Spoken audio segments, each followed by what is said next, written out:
We'll confine my talk to ASEAN 5, which consists of Malaysia, Thailand, Indonesia, the Philippines, and Vietnam. The main objectives of today's lecture is to critically examine the relationship between economic growth and poverty reduction, with specific reference to Malaysia.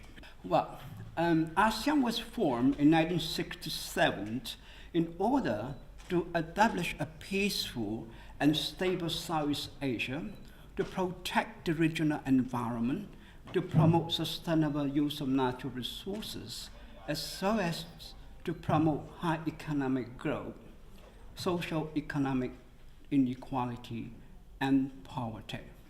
For the past few decades, of course, all these aims are actually the structural components of the so-called ASEAN 2020, which is actually in line with some of the socio-economic objectives of the United Nations Millennium Goals, MDGs, in relation to, for instance, the eradication of extreme poverty and hunger, the promotion of the achievement of primary education, and the reduction of child mortality rate in all these socio-economic objectives are actually in line with the ASEAN 2020 consensus. For the past few decades, ASEAN 5 has been able to transform from a low-income economy to a middle-income region based on the structural transformation of its economy, away from agricultural-based to industrial-based economy. Of course, the adoptions of neoliberal economic policy, which places great emphasis on trade liberalization, the promotion of free trade and markets also played an important role in sustaining high economic growth in the region. Of course, with all this structural change, and also with the inflows of foreign direct investments, for the past 30 years, ASEAN 5 has been able to achieve about 5.6% economic growth. And this is very impressive when you compare this to OECD, which is 2.9, and the high income Latin American and Caribbean economies. So for the past 30 years, this is the annual average economic growth of ASEAN at 5.6%. Of course, this is very impressive as you compare this to OECD at 2.9% for the past 30 years. You can also compare this with the higher middle income country in Latin American or the Caribbean economies as 2.5, or the high middle income African economy at 2.6, or the global economy at 2.8. What you can see from here is that the economic growth in the ASEAN 5 is extraordinarily impressive.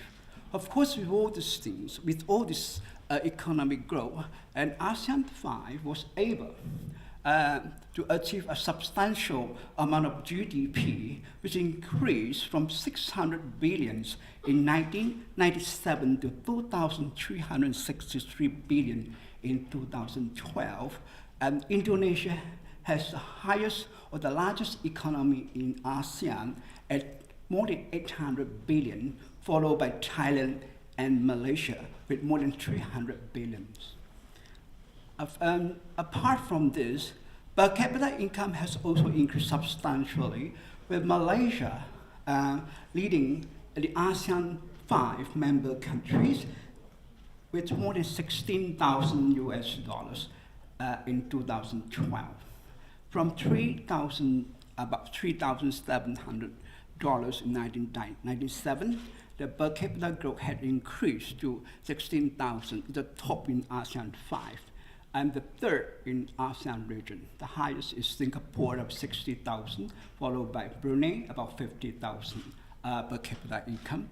The fourth is Thailand at 9,006. When you take into consideration only the developing ASEAN region, Malaysia is the top. Of course, Because of all this sustained high economic growth, ASEAN has been able to transform from a low income economy to middle income. ASEAN 5 is middle income. Most of them are middle income economy, except for Singapore and Brunei, which is with a high income economies. So what is the connection between economic growth and poverty reduction? Of course, economic growth is important as far as poverty reduction is concerned, but of course it is not the main or the major engine, but called the major factors that will contribute to real poverty reduction, to will find out later. So as you can see from here, Malaysia has been extraordinarily successful in reducing its poverty rate from 47.3% in 1970 to only 1.7% in 2012. And it has eliminated completely extreme poverty in 2009. And Thailand also achieved impressively with its extreme poverty reduced by 98% and relative poverty by 87% to about 630,000. And Indonesia and Vietnam have achieved more than 60% reduction in poverty, except for the Philippines, which the achievement was less impressive. Generally, but not exclusively, economic growth is important in poverty reduction. Of course, the next one, the next issue which we have to consider is whether the economic growth really has achieved its goal in reducing poverty in most of the ASEAN 5 regions or not. Before proceeding, let us take a look at the meaning of poverty, which have various dimensions. For example, it consists of not only monetary, but also social, environmental, political, and psychological. But today, I'll confine my discussion to thus monetary, social, and environmental. This will be the main targets for discussion for today. I'll take this two out from the picture. So if you say that Malaysia or the ASEAN 5 has been very successful in reducing its poverty, I beg to differ. As you can see from here, the income disparity in this region has been persistent. And in the case of Malaysia and Vietnam, it's practically remained unchanged for the past few decades. And in Indonesia and the Philippines, it has worsened, although a slight improvement is seen in Thailand. The next one you can see is the income distribution. And Malaysia is the most unequal country in the whole of ASEAN region, with most of the wealth being concentrated, 52% of the wealth being concentrated under the hand of the top 20% of the total of the population, followed by Thailand, which accounts for 50%. So income, wealth distribution, inequality in wealth distribution is one of the major issues confronting all the ASEAN developing countries. So just a little bit of the poverty issue in Thailand. As you can see from here, most of the poor, about 40% of the rural poor, are concentrated in the northern side of Thailand. And all these people has been deprived of all the basic needs for the past few decades. So you can see here, the fruits of economic growth has not been triggered down to this marginalized group of the society. Apart from Thailand, the worst case you can see is the Philippines. In the Philippines, of course, you can see from here, despite achieving 4.1% GDP growth, poverty has increased from 34 million to 38 million. Of course, based on head counts. And apart from this, child poverty is an acute issue in the Philippines. You can see in the proliferation of the street children, and about 1/3 of the child, I think, is stunted because of acute malnutrition in the Philippines. These are some of the issues that have been ignored when you talk about economic growth and poverty reduction. And unfortunately, it seems that the Philippines, this poverty problem, especially child poverty, has been troubling the Philippine socio-economic structure for the past few decades. Insofar as Indonesia is concerned, exactly the same issue, the same problem confronting the country, child poverty. And of course, poverty is concentrated in the remote eastern part of Indonesia. As you can see from some of the statistics here, about 1/3 of the child, one in every 3 children is stunted because of malnutrition. A lot of children are being deprived of the basic needs and services, including food, shelter, education. And apart from this, infrastructure development in Kalimantan in particular has not been improved despite having the largest economy in the ASEAN region. Insofar as Vietnam is concerned, and 53 ethnic minority groups in the mountainous region has been deprived of all the basic needs, discrimination for the past few decades. And these are some of the issues which have been left out when we talk about poverty reduction. Although each country, especially Malaysia, Thailand, has achieved impressively in their poverty reduction efforts, we still need to think critically whether the fruits of this economic growth has been able to trigger down to all sectors of the society, in particular the most vulnerable or marginalized group in the society.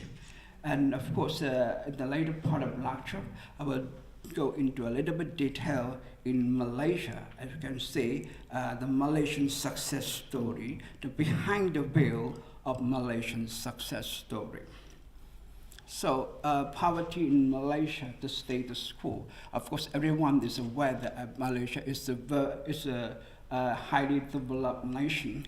Based on all these long-term economic policies, Malaysia has been able to achieve very high economic growth of approximately 6% for the past 30 years. And you can see from statistics here, you can see the trend, a declining trend of poverty, only 1.7% in 2012. But don't be mistaken. You can see from here, of course, all is a success story, and all the states except for Sabah, which had the highest incidence of poverty, all the states have also achieved impressive poverty reduction rates. But unfortunately, if you can see later, ASEAN 2020, the Millennium Goal, of course, you can, based on all the statistics, interpretation, you can see how successful is Malaysia. Of course, it's on the way in achieving high income economy by 2020, and because of all this strong economic growth and poverty reduction, Malaysia has already achieved the vision or the targets underlying Vision 2020, ASEAN Vision 2020, and the United Nations Millennium Goals. But unfortunately, you can see some of the problems that's cropping out from here. As I've said just now, Malaysia is the most unequal nation in the ASEAN region. Especially you can see from here, the Malaysia wealth distribution being concentrated. This reputation here being concentrated under the top 20% of the society. And you can see here the ethnic this income disparity. the Bumiputra community is the most disadvantaged when you talk about this household income is 1,686 ringgit compared to other races. The Bumiputra community basically comprises of the Malay community, and the Indian community has the widest income disparity as 44.3.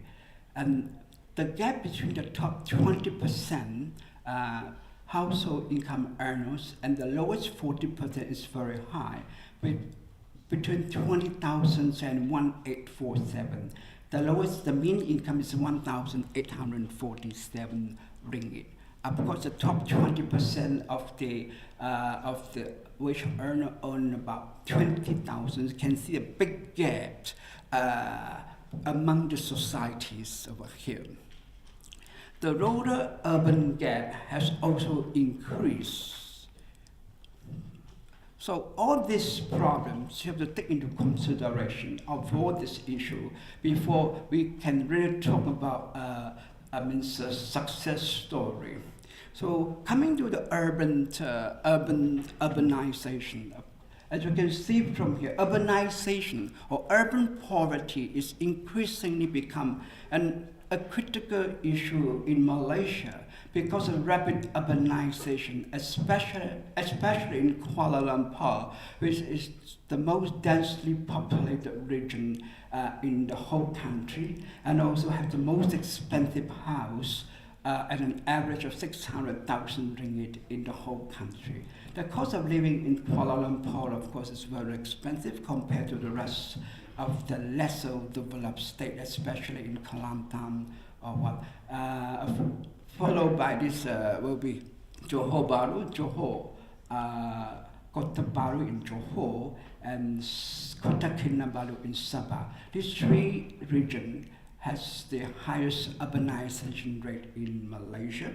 And of course, when the rate of urbanization is increasing, you would expect that decreasing quality of life because everyone is trying to compete with one another for job opportunities, and also limited access to basic needs and services is more or less the same problems as was now happening in the Philippines, where you have of the 40 million, I think 4 million squatters community living in Manila.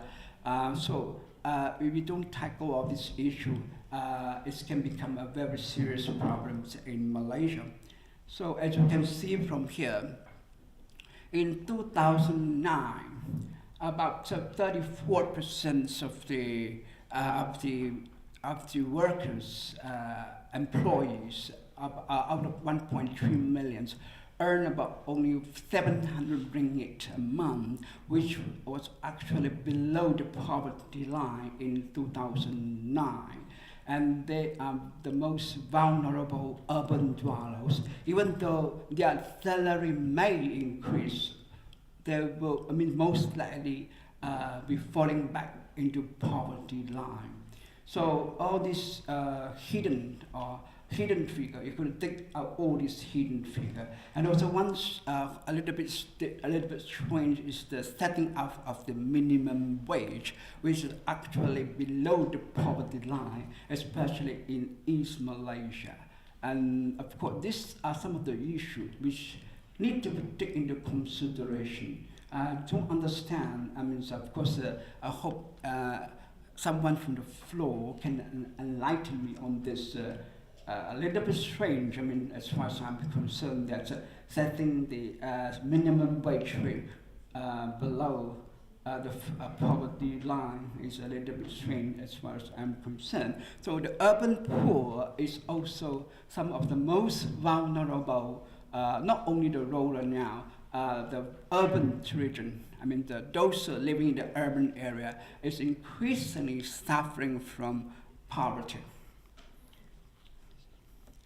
So, of course, the vulnerability can be expressed in terms of consumer price index, which have been increased for the past decades.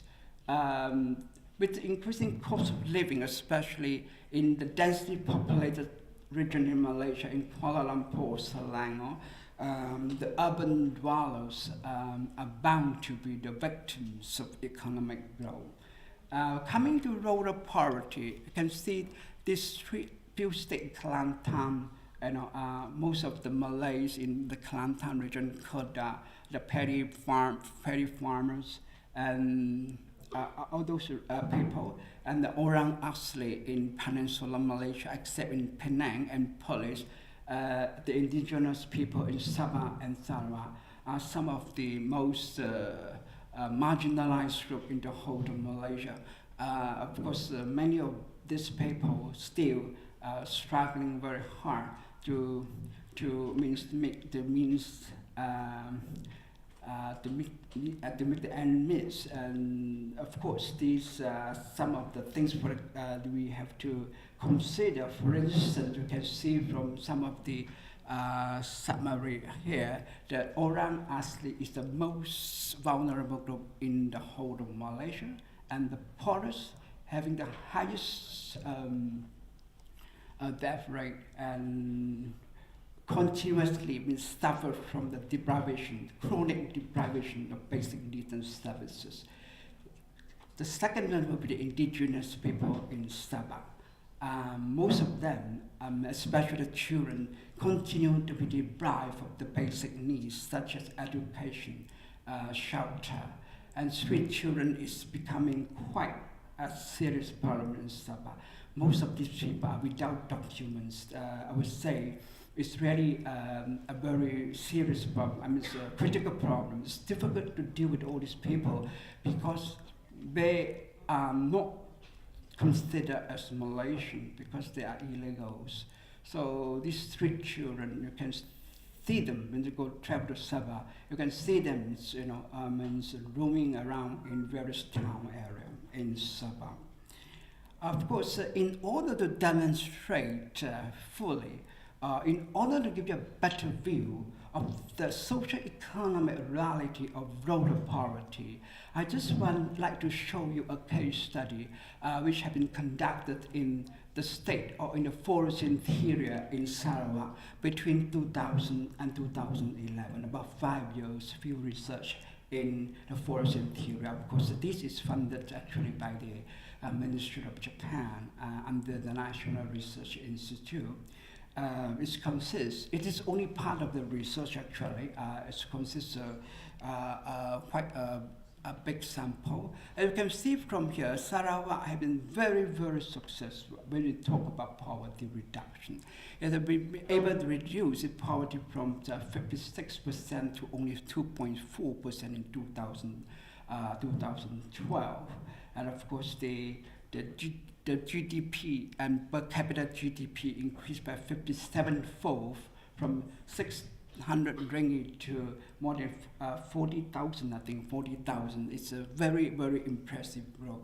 But the thing is that when you look at all these events, go to the field to find out whether the impact of economic growth has been able to reach the most marginalized group in the state of Sarawak, it can tell you a completely different story altogether. As these are some of the places which I've went with some of the guide, the local guide, to find out actually what happened to the social, what happened to the socio-economic developments of this marginalized group in the state of Sarawak in various parts of the forest interior. It consists of about 600 respondents and 50 households in various longhouses. And these are all the interview processes conducted with the local people. The main question, some of the main questions asked was to what extent development, for example, infrastructural development. Of course, every one of you is aware the school development project, for example, Sarawak Renewable Corridor and energy, the school development policy in Sarawak, for example, the promotion of heavy industry, the construction of dam, and the expansion of oil palm plantation in Sarawak. To what extent all these development projects have been able to uplift the standard of living of the local poor. Some of the findings, as you can see from here, is that with all these development projects, unfortunately, they have not been able to receive, to get the economic benefit out of this development project. In the sense that, of course, the most pressing issue is the deprivations of land possession. As every one of you is aware, the indigenous people depends mostly on the natural environment for socio-economic survival. They just cannot be detached from from the natural environment. With the commercialization of land and forest, where you have to, this can't be held, of course, there always be a trade-off. It is necessary, of course, to a certain extent, to destroy the forest, to give way for various development projects like the construction of Bakunamurum dams or the coming up the Baram Dam in order to promote industrial development. But of course, when you really think of it, you still got to think about the social safety nets of the indigenous people. Without the natural environment, without the land and forest, they just cannot survive in the remote region in Syarahan. As you can see from here, the standard of living or the quality of life is decreasing because of the shortage of food. With the destruction of the forest, a lot of animals has run away to the deeper into the forest, and they were not able to get whatever they want, the daily protein, I would say. And apart from that, commercialization of land, especially oil palm plantation development. Of course, I don't mean that oil palm plantation development is bad for the economy, but we have to think of the limits. Because oil palm plantation developments have been causing acute pollution in the river. Apart from soil erosion, it also causes chemical pollution of the river. And there are fishes. I'm not sure whether it's the real cause of it is based on the interview. The indigenous people say that's because of the pilferage of the chemicals, pesticides into the river. A lot of fish have died. And of course, I've observed that fish has died in the river. But one thing is that the water cannot be used anymore in the interior because it is poisonous. It's polluted with chemicals. So the indigenous people has a difficult time in getting water supply, especially during dry season. They have to walk very, very deep into the jungle, to a small stream, in order to get their water supply. So these are some of the quality you have to consider when you talk about poverty reduction. Not only based on monetary or poverty head counts, how many people live below $1.25, or how many people live below $2. No, we can't take this take this for granted. We have to take into consideration the basic needs. What are the basic needs of the people here? Lack of water, lack of electricity, lack of transport. All these are part of the quality of life insofar as poverty reduction is concerned, which we have to take into serious consideration. So when you talk about success story, of course, impressive poverty reduction, we still have to think critically to what extent the fruits of economic growth has been able to filter down to the most marginalized group of the society. So these are some of the findings which I gathered from the forest interior. Of course, route inaccessible. It's very difficult, to pass through all this route, and also very, very risky, very slippery. So these are some of the things which the indigenous people or the local community wants, not money, but basic needs and services. No point of giving these people lots of money because these people are not able to manage money well like other races. What they want, what their needs are all this basic infrastructure. The need is no point of setting up a clinic somewhere inside the forest interior. They just can't go to the clinic because of transport problems. It can take 4 or 5 hours to, by walking, of course, 4 to 5 or even one day, to reach to a clinic, the school or clinic in the forest interior. So when you talk about poverty reduction or poverty measure, we have to assess the actual socio-economic conditions, what the local community wants, rather than just concentrate economic goal per se. So coming to almost the end of the lecture, so these are some of the findings in the forest interior. Of course, when we talk about job opportunities, the local people just cannot take up a job offered by the companies because they lack the skill.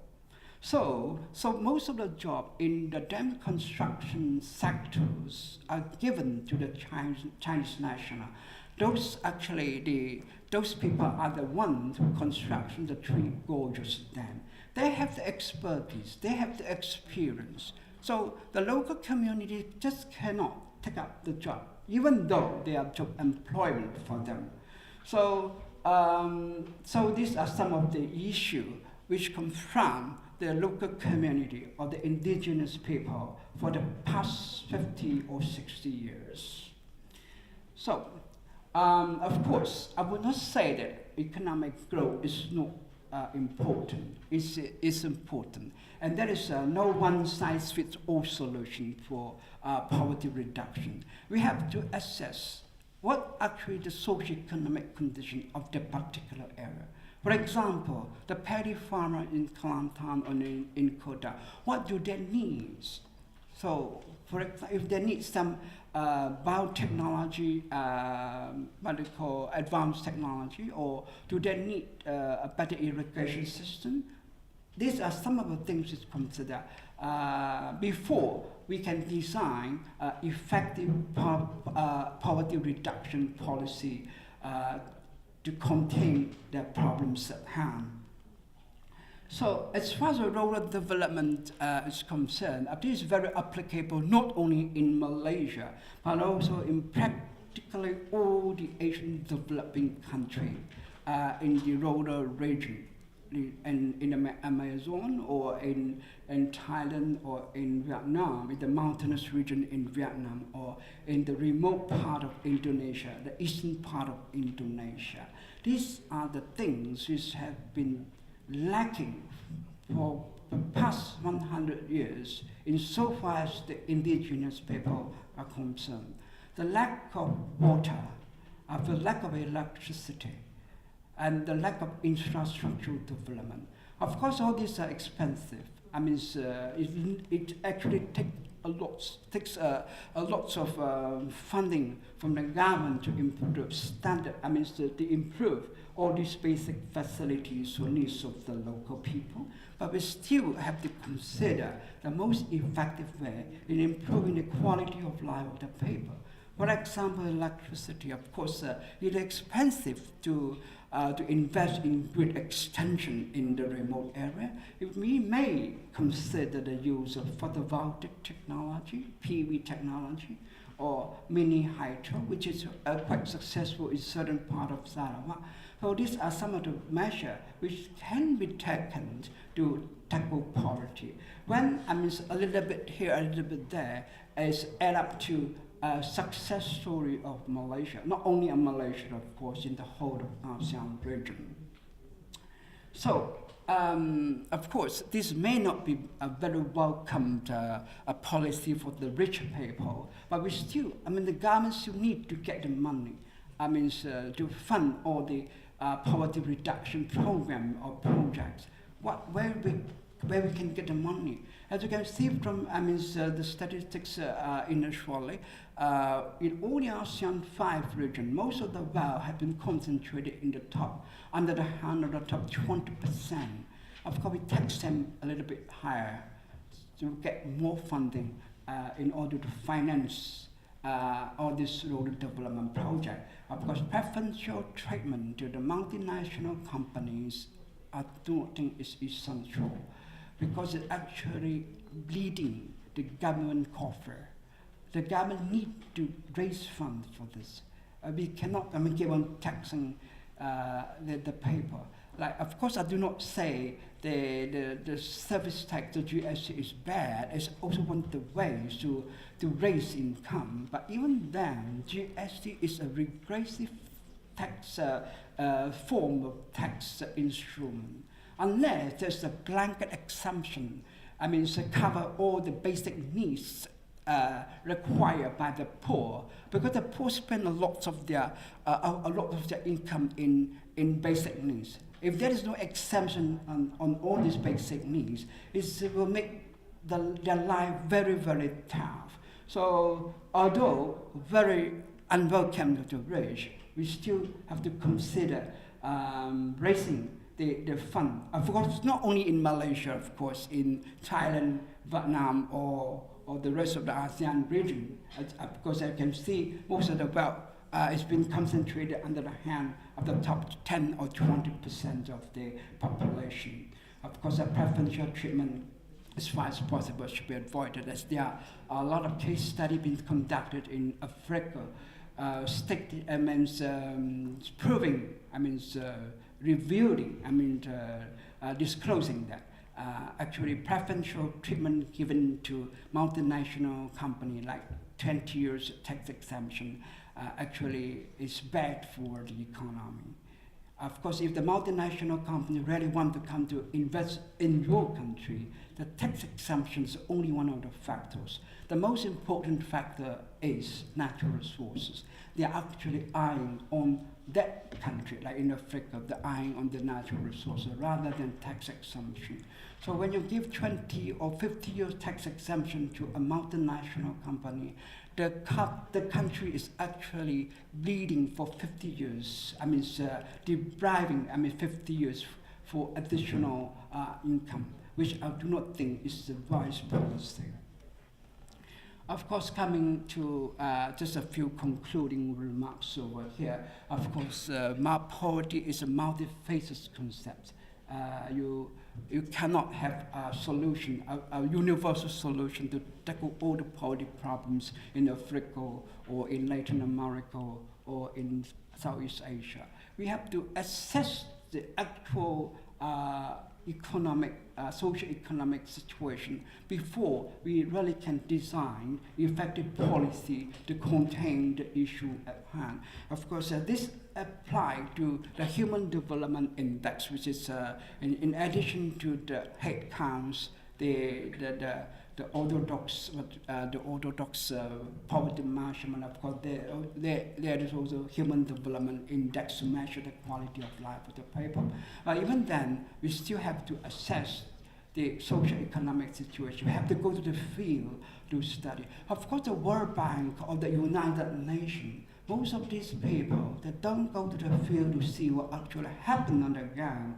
They just rely on the statistics fed by the statistics department of each country, and they compute based on this figure, and will come out with a very rosy pictures telling you that the poverty reduction in Africa has improved substantially.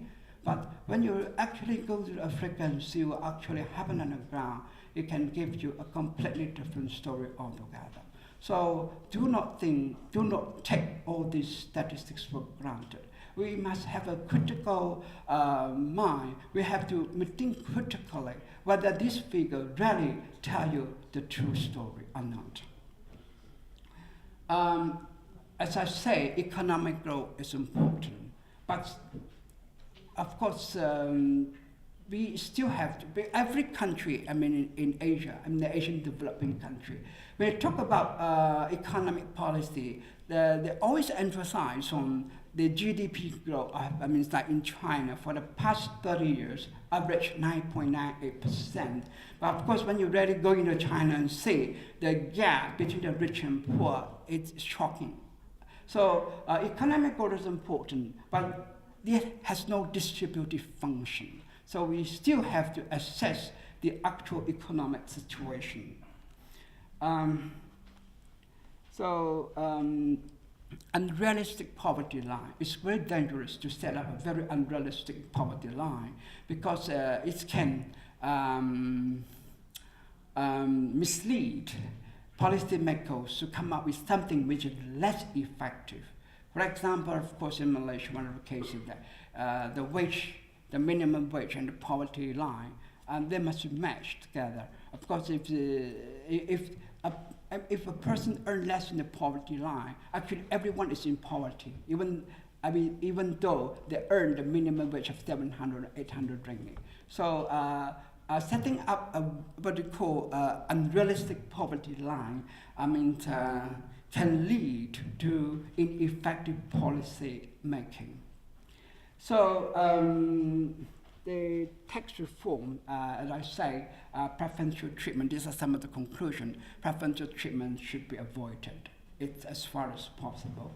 So these are some of the lecture today, as you can see very clearly. So even though, of course, I concur that Malaysia has been very successful in its poverty reduction efforts, but we still have to consider some of the most marginalized group in the country and to design better policy to solve the problems once and for all, especially those Malay community in East Malaysia, in the east coast of Malaysia, and they continue to suffer from income disparity,